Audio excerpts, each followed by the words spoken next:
Today I want to talk about framework-based architecture. I will give you a short introduction what our business case was to decide such an architecture. I actually will not show a lot of code today. It's exactly 0 lines. It's just more an overview about the possibilities you have with iOS, Xcode and stuff. Maybe there will be a follow-up if enough people are interested, because our case is very special. I work for Check24, and at Check24 we are currently around 1,300 people, 1,000 here in Munich, and we have around 50 mobile developers. This sounds a lot, and it is a lot. We have half Android, half iOS, so 25 full-time developers working on our iOS apps. So what's the structure of the company? It's very, very common today to have something like a holding company, and you have some subdivisions or units, we call it, or verticals. So at Check24 we make online comparisons, but just for the German market. So like insurances or travel services, rental car and all that stuff. So the point is, every vertical has its own specifications for the app, their own needs, and one of the most important things for us is speed for the stuff. Because if we have a single app, we will slow down the process, because every change in the app will introduce new complexity. It will introduce a lot of reviewing of code, because every code you write on the left can break things on the right. You all know that. So, but this doesn't mean that the holding we have on top is actually the boss of everything. We just make some guidelines like design and stuff. But every vertical for themselves are independent from us. And in the past we had a big problem by that, because we had that massive app with every vertical in it, because we have one app for every company. And yeah, that's normally not a bad thing if we have 1 or 2 products, but we have more than 20 products. We have so many comparison products that we actually need for every product at least, at minimum, 1 coder. So with every new product we have to recruit 1 or 2 coders for 1 platform. So to give you some kind of dimension. So when I started with the old system, we had around 900 source files in Swift already. And this is not including frameworks. This is just the basic code. And we started actually with Objective-C some time ago, and we made thankfully, the decision to make everything with Swift, and we rewrote most of the code, but actually we have some code left. And as said, we have 25 full-time coders. So that gave us a lot of problems. Like the fast-growing code base, we had really long compile times. You will see a chart, and this is really horrible, and hopefully Swift will fix that. We had days of merging every week, because in the holding, we are the last persons who see the code before the code goes live, okay? And this means that every commit made by a developer, and even if it's not related to the core component we have for all the shared stuff, I have to review it. And for 25 coders, it was a full-time job for me to just watch 1 line of code by another all days. So I thought, oh shit, we need a refactoring, and I told the guys, hey, we need code refactoring, and that soon, because we will grow, and we will grow very fast.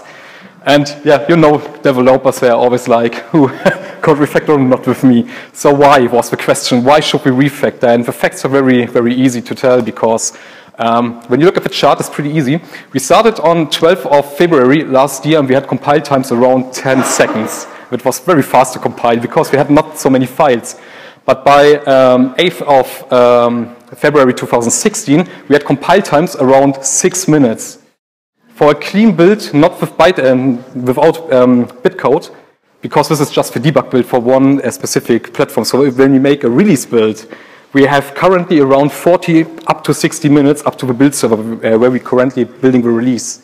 It's very, very time intensive. So we made a forecast, because we know how much files we produce, and we made a little prediction. And we came up with this chart, and we were like, oh shit, when we have 2,000 files, we have build times around 1.5 hours. And yeah, this is massive. And that was not the only problem we had, because one of the biggest problems we had was the Swift compiler, actually. We made some analysis, and we saw that every single Swift file this is compiled in the compiler arguments with every other Swift file. And this is a big problem because the command line for one single build take up to 3 seconds until it was actually executed by the system. And that was not the only problem, we also had memory problems. And I made some tests just with empty files. And I generated 1,000 files and the compiler bricked. So I couldn't compile a project with 1,000 files and more. And this is a massive problem for us because we already had 900 files. Yeah, you get the problem. So we thought about some solutions. One was, hey, let's make everything into a single file on compile. So we just grab all content. Yeah. The problem is debugging wouldn't work anymore because you lose the relation between the breakpoints and the files. This was just one solution. And the other solution was, just group and make semantic groups of the source code for each part. This was also a horrible thing. So yeah, our promise was long compiler argument list because it took all the memory. The path names were also a problem because if the developer had a development folder and maybe then an iOS folder and hey, master, new, whatever folders, as long as it gets, as long as it takes the build. So one of the solutions for the first time we made was to put the project on the system, on the root folder to save 10-15% of the time, yeah. And the biggest problem for us was if you think about all the developers we had, when we started at that point, we had around 20 developers. The biggest problem was we waited up to 300 hours per month in the complete iOS team for building. So you press build and you go for a coffee, and this was horrible. And even if you change just little things in the code was always recompiled because remember, every single file is compiled with every other Swift file. It's horrible. Yeah, I should definitely refactor the code base, and we did. But before I show what we did, I want to give you the big picture, and it's very easy. When we started, we had in the middle our app, we had products, we had some kind of simple interfaces, and it was horrible. You didn't see the separation anymore between the products. It was not good. And by that picture, we defined our goals, and the most important goal for us was the fast compile times. We really want to change code and have a compile time, I don't know, 10 seconds, 20 seconds again, because we need the speed. We are too many people to wait the complete day for our build. Another thing is we want the strict plugin architecture, and we want a technical separation. The point is that you cannot go and just take some files and put it into a framework. This will never work because you have relations between other classes. So thankfully, in the beginning, we always had in mind that we have to split maybe the app. So we defined already some kind of an interface where you can register. I call it a virtual app, something like that. Basically, it's just a bundle or a plugin. We made a plugin-based system within iOS for ourselves, where you can register a class, and if we want to go into that specific path, we just instantiate the class, and we just present whatever we have to present. And at that point, we give all the responsibility to that part of the app, but with still the possibilities to use core features. You will see it in the next slide. And another important thing for us was better testability, because the big was so up, and you remember we had 40 minutes of compile time, and when we run now tests, UI tests, unit tests, whatever, for all verticals, it will take up, I don't know, 4 hours, 8 hours, 10 hours. I have no idea, so it's too long. And the most important part for us was we want reusable components. In the beginning, you said you have a monolith start to, and this is a big problem because right now we just have one app. But in the future, we want to be able to split up verticals as fast as possible, because we can come to a point, and this is very likely, that a product is so important, we need to provide a single app, and we cannot wait weeks for that. When we make the decision, we want to make it within 1 or 2 weeks. And this is very important for us because speed is very important in our market. So the new architecture is very simple. We thought about to have something like an umbrella app, which is just an empty app. We have a core, we have UI components, and separated the plugin API.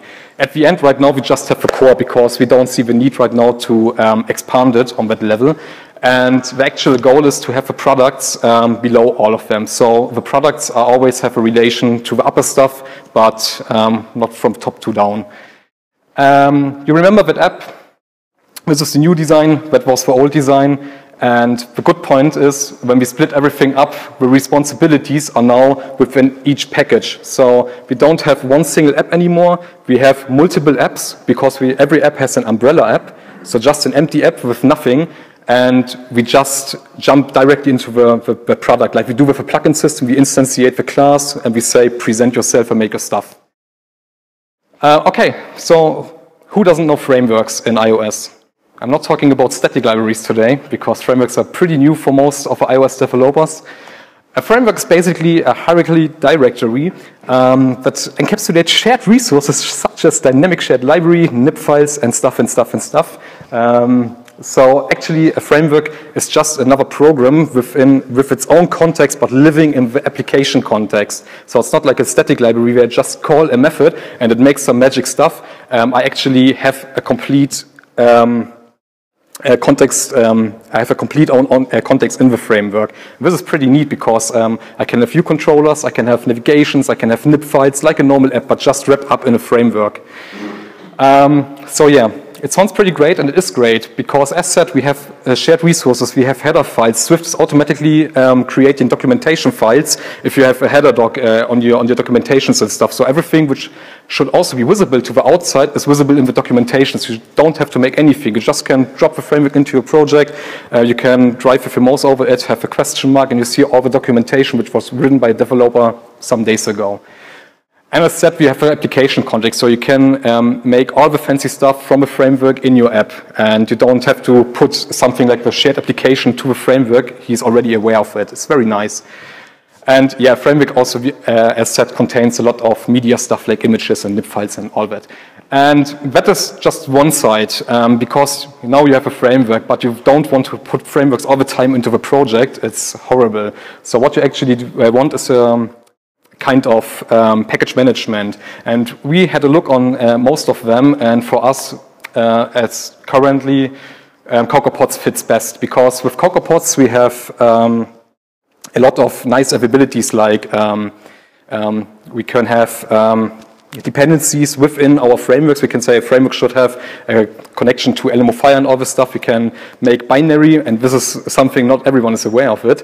We can have binary distributions of frameworks, so we don't have to deliver source code to the apps. We just can build the frameworks on the CI and can deliver a complete, ready and integratable framework. So if I have my umbrella app later and I have 10 frameworks, I pre-compile, I just put them in, say, build the umbrella app, and it's done within 20 seconds. And this is awesome, because I'm now from 30 minutes down to 30 seconds. Okay, so the app looks now like that. The umbrella app is gone. I have a core, which is dependency for all the pods I have in my project. It's very easy. So you don't think about an app anymore. You just think within a framework world. And the framework world looks like that. You have your umbrella app, which, as I said before, it makes nothing. We just have a shared application app delegate. Sorry, we have a shared app delegate, and you just inherit from it, and everything else is automatically created, like view controllers or the touch events or special menu stuff, because everything lives in the core, and the developer don't have to care about anything. It's very nice. So when the developer comes now, he actually develops not longer anymore within its example app or app like before. He has now another focus, which is development pods. So if you have a Cocoapod, maybe I will have a talk in 2, 3, 6 months if interest is high enough about that, how to make actually that framework. But yeah, you develop your pod just as a pod. You make podlib create, you get a basic application, and you just develop on the bottom. And everything else up there you can ignore, except for tests and all this stuff, because you cannot test within the framework. You need some kind of a wrapper app where your tests can start. And at the end, we just can scale on a horizontal, vertical, you know what I mean, from left to right. And for every product, I now have an own example app, and I just extract later the important part for me, and this is the framework in correlation with the current plugin and core version. And at the end, I have my frameworks from all apps, and I can place them on the bottom of my architecture. And this is pretty awesome because if I don't want the framework anymore, I just say, go away, and the product is out of a scope for us. We still can build and keep our timelines. Sorry for speeding up, but my time is almost over. But we, not only the app changes, also the VCS for us changes, like we have Git, and at the beginning we had this massive app in one Git repository, and this is a very bad idea because, as I said before, we have all those merges things all the time, and it's time intensive. And also, when we started, we had our graphs like that, which is very cool. Some weeks later, we had graphs like that, and that was also very cool, but then we had graphs like that. And this is horrible, because you have no visual idea anymore where you are, where your branches are, and this is one of the things I don't like with Git. With many people in one project, you lose your focus, you don't know where you are. So flip it around and think about Guitar Hero, because at the end we felt like that. I was just like, yeah. Never mind. So what's the new structure? We have a company Git and still one repository, just one server, but with multiple repositories now. So every single part of application has its own Git repository, and we also integrated continuous integration for that. So as I forgot your name. Sorry, not Elmar. I'm sorry. But as you mentioned before. You have to tag all the time every new version of a pod. And this is a very horrible process because it takes hours per week for us to make a new tag for every vertical. And what we actually introduced was a simple script which auto tags if we detects that a new version of a pod was created. And created means we have a pod file where we specify the current version of this pod. And we just change the number one up, and we automatically detect this in the CI. We check is there another tag with this version, if not, create one and deliver it on success, and if the tests run to the world. And in our main app, we have our pod file, and we just say in our pod file, hey, there's a new version. This is a manual process for us because we want to have full control about the versioning going on in our world. And I just say, hey, I want version 1 now for this whole app, pod install, it's integrated into the project, I say build, and I'm fine. Except if a developer missed something. Can I have another 5 minutes? Sorry. Okay, thank you. Okay, so at the end it looks like that. We have the app, we have a pod file. I tell which products I want, and the good thing is you have a really neat syntax. You can say, hey, I want everything from version 2 and upwards. I don't care about changes. Just give me always the latest. I can have specific versions, and I also can say something like I want all minor versions, but a major version change is not allowed. So this is pretty neat with Cocoapods, and pod file at the end can look like that. So you have a source where your pod specs are, because we don't want to be in the global context of every developer in the world. We have our own private Cocoapods spec repository, and it works great without any problems. And then we just define the components we want. Like, hey, I want the core, everything version up 3.11. I want UI components. I don't care about the version, and so on. It's very, very easy. Okay, calm down now. I know you want to test it, but no, don't do it, because you will have a lot of problems. One of the biggest problems is you have mixed code. As said before, you cannot just go and put all the classes into frameworks now. This won't work. You have relations, and especially you want to define scopes, like what is private, what is public, and all this stuff. And this is a big problem, because if you miss one of the things, your build actually doesn't work anymore. It's horrible. And everything in Swift per default is internal. So for everything you want to share, you have to go through all the code, public, public, public. For 900 files, it's horrible to do, really. And yeah, Objective-C code is also a big problem, because everything which is written in Objective-C and is populated by the framework, you have a header file you have to expose if you want to share it. The biggest problem is everything which is within the Objective-C code, and even if it's not visible to the outside and it's Swift code, Yeah, so you use a Swift class in your Objective-C code, you have to make it public, even if you don't want to. So you have no visibility restrictions anymore. It's very horrible. And at the end, you have your timeline. So for our transition, just give you a number, we had the plugin system. It was very nice that you had it in the beginning because it only took us about 3 or 4 weeks of planning and testing. And when we had 2 weeks of transitions, 1 week was just for me only merging all the stuff because I have to synchronize the current process with the new process. And then I made the hard cut, and thankfully it worked. And we are fine. I mean, it was very easy, but we had from the beginning the stuff.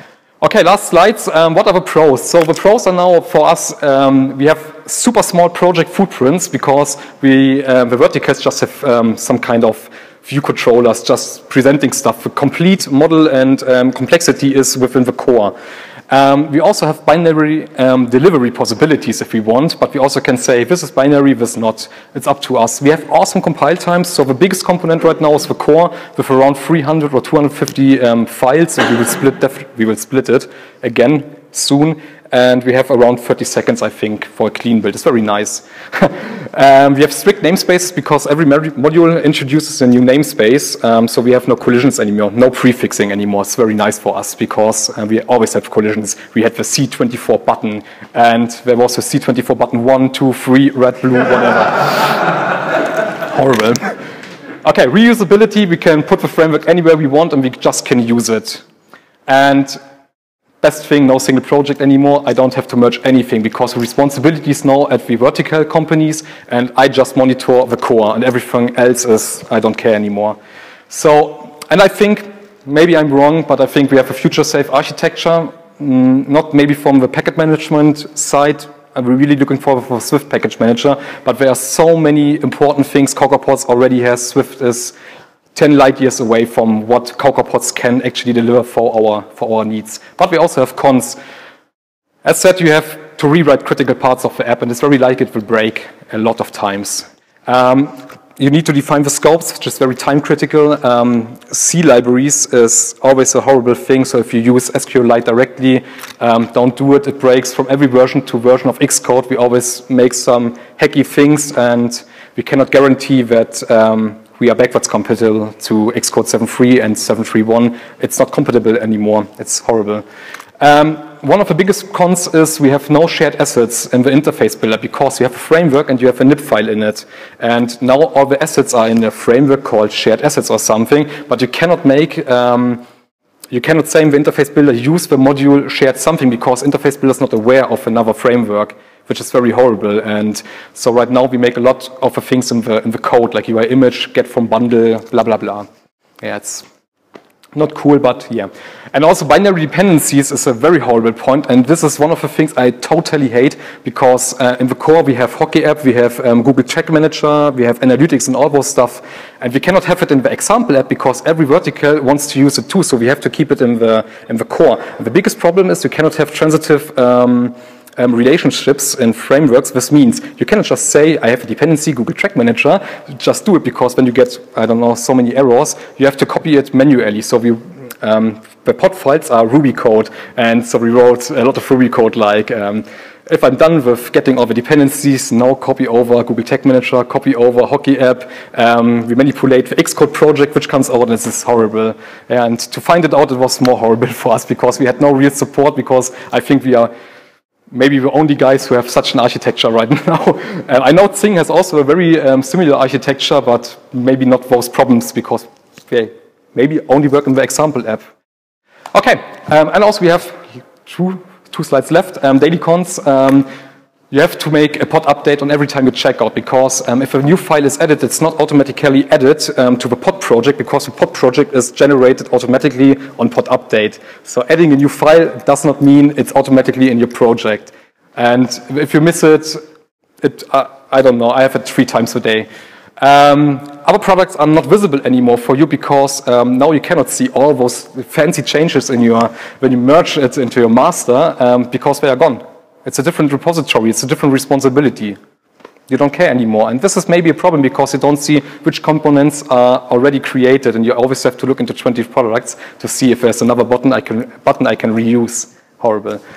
And yeah, complex versioning, release management. Every vertical has its own version number. You have it's not related to the actual App Store version, because with every new update you make for your framework, you have to rise up the build number, so you cannot keep it equal to the App Store version. And one of the biggest problems we have is if you make a new core version for a specific version and one forgets to rise the version within its dependencies, because the framework has dependencies to the core within the version number, we cannot build the major app anymore. And the only thing we can do is to deactivate the plugin, because the good thing is we have always a web fallback. It's very nice, but most of the companies cannot handle it, because you make native app or you make a website, but most companies cannot do both. It's very hard. And at the end, yeah, you shouldn't have product-specific code in the core, because this would mean that other ones need those product too in the dependencies. It's not good. You should centralize the stuff. You have to think big, because you have to think about all the stuff you can actually you can share, but you also have to think small, because you cannot always keep other people in mind when you work on something. And most important thing is to communicate, and this is what we do once a month with 25 people. We show up what we did, what comes next, and we share all those ideas we had, and then if it's a nice idea, we lift it up to the core, which is very important, so others can also use it. Long-term alternatives, I don't know. Maybe the Swift package management. Cartage is doesn't fit for us at that point. It's not very likely that it will fit in the future, but maybe the Swift package management will fit. But let's see where it goes. Okay, happy podifying. I hope I've motivated you to dig a little bit more into Cocoapods, because I think it's an awesome project. And it's pretty sure it will survive the next 2 or 3 years until Apple has a better solution. And I also would like to invite you to our Slack chat on the left, which is a German-based one. We have around 500 people now. It's German only, but we also have our great Munich iOS Slack chat, which is in white only. You can ask any other organizer. And it's very, very nice people. And we always look for developers. Thank you.